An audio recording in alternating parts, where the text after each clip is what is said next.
పేరు గొప్ప ఊరు దిబ్బ అన్నట్లుగా జనగామ జిల్లా స్టేషన్ ఘనాపూర్ మున్సిపాలిటీలోని 15వ వార్డు పరిస్థితి నెలకొంది. ఎన్నిసార్లు అధికారులను కలిసినా పట్టించుకోవడం లేదని కాలనీ ప్రజలు పేర్కొన్నారు. 1వ వార్డులోని మెయిన్ రోడ్డులోని మురికి నీరు అంతా 15వ వార్డులోకి వచ్చి తమ ఇండ్ల వెనుక నిల్వ ఉండడంతో దుర్గంధంతో పాటు దోమలకు నిలయంగా మారిందని వాపోయారు. ఇప్పటికైనా అధికారులు స్పందించి తమ సమస్యను పరిష్కరించకుంటే జిల్లా కలెక్టరేట్ ముట్టడికైనా సిద్ధమే అని స్థానిక మహిళలు తెలిపారు. తాళ్ళపల్లి లలిత, మేము 15వ నంబర్ వార్డులో ఉంటాము. నివాసం ఉంటున్నాం 15వ నంబర్ వార్డులో. అయితే ఈ 15వ నంబర్ వార్డు మురికి కాలువకు అన్ని డ్రైనేజీ నీళ్ళే వస్తుంటాయి. దీన్ని ఇప్పుడు 5-6 సంవత్సరాల కానుంచి దీన్ని పట్టించుకున్న వాళ్ళు లేరు.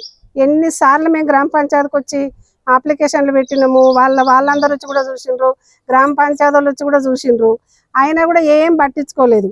ఒకవేళ వర్షం నీళ్ళు అయినా పర్వాలేదు వస్తే అనుకుందాము, కానీ అన్ని వచ్చేటి డ్రైనేజీ నీళ్ళే. డ్రైనేజీ నీళ్ళు మొత్తం వాకిలి నుండి ఇంట్లోకి వచ్చినాయి. ఇంట్లోకి వచ్చినప్పుడు కూడా వాళ్ళు గ్రామ పంచాయతీలు వచ్చి చూసిండ్రు, ఎత్తిపోస్తా అంటే చూసిండ్రు. అవన్నీ చూసినా కూడా మమ్మల్ని ఎవ్వరు పట్టించుకునేటోళ్ళు లేరు. ఇక్కడ మురికి కాలువలన్నీ నిండి, ఇప్పుడు కూడా మురికి కాలువలన్నీ నిండి రాత్రంతా వర్షమే. మళ్ళీ ఇటు పొలం ఉన్నది, వాళ్ళు ఇట్లా సత్తయ్య, ఆయన పేరు సాకలలో సత్తయ్య అంటారు.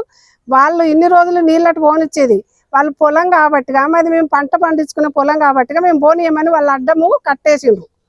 మళ్ళా ఆ కట్టేయంగానే ఆ నీళ్ళని పోకుండా కొత్త ఇండ్లకి వస్తాయి. నమస్తే సారు, మేము 3-4 సంవత్సరాల నుండి చాలా ఇబ్బంది పడుతున్నాము.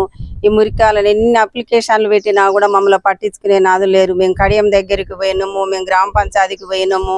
మాదంతా మురికి చెత్తలు ఎక్కున్నది. ఫస్ట్ వాడ నుండి మాకు ఇటు ఇంటి వెనకాల 6 ఇండ్లు మొత్తం మునిగిపోతున్నాయి. మాకు వంటలు వండుకొని బియ్యం ఖరాబ్ అయినాయి, మా బట్టలు, మేము చాలా అనారోగ్యాల పాలైనాము.